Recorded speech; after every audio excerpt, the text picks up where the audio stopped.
तो चलिए, हमने अभी तक में कुछ क्वेश्चंस भी प्रैक्टिस किए, पूरा मतलब भी जाना इस टॉपिक का। अब अगली कैटेगरी जो है वो ये वाली है।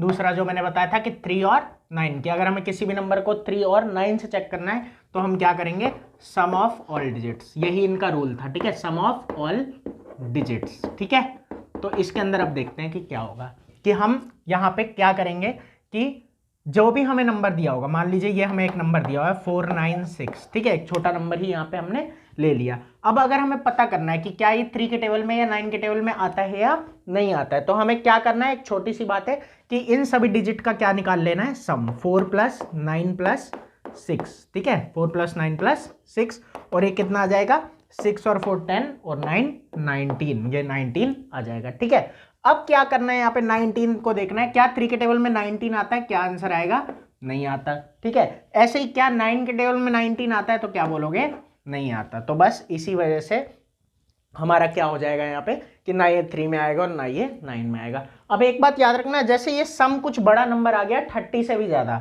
जैसे ये 33 आ जाता, ठीक है, या मान लो 52 आ जाता, या 57 आ जाता। ठीक है, ऐसे कुछ मतलब आपको मैंने बहुत बड़ा नंबर दे दिया होता। ठीक है, जैसे 6 4 3 2 9 8 ऐसा कुछ। ठीक है, और ये 30 से बड़ा इसका सम आ जाएगा।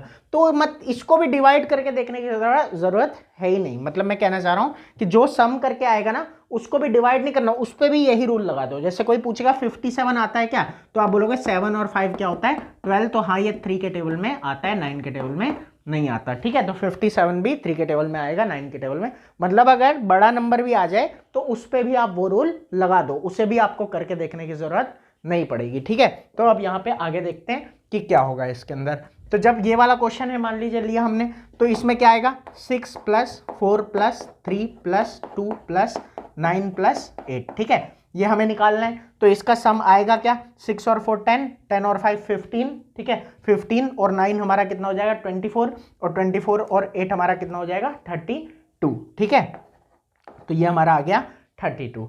अब आगे देखते हैं यहाँ पे क्या कहानी है। तो जब ये हमारा 32 आया, तो अब हमें देखना है कि क्या 32 3 के टेबल में आता है, तो हम बोलेंगे नहीं, और क्या 9 में आता है, तो नहीं। तो ये दोनों में ही नहीं आएगा।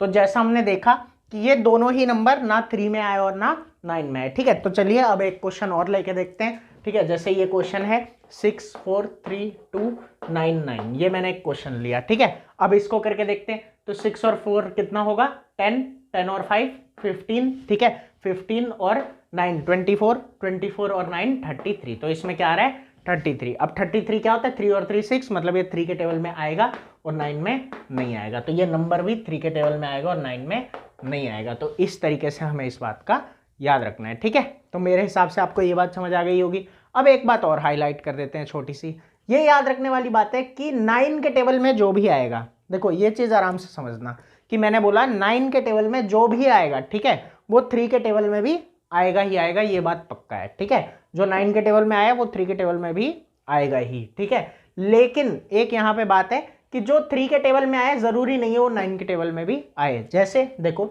9 18 27 ये सभी 9 के टेबल में आते हैं और 3 में भी आते हैं। तो 9 के टेबल में जो भी आएगा वो 3 के टेबल में भी आएगा।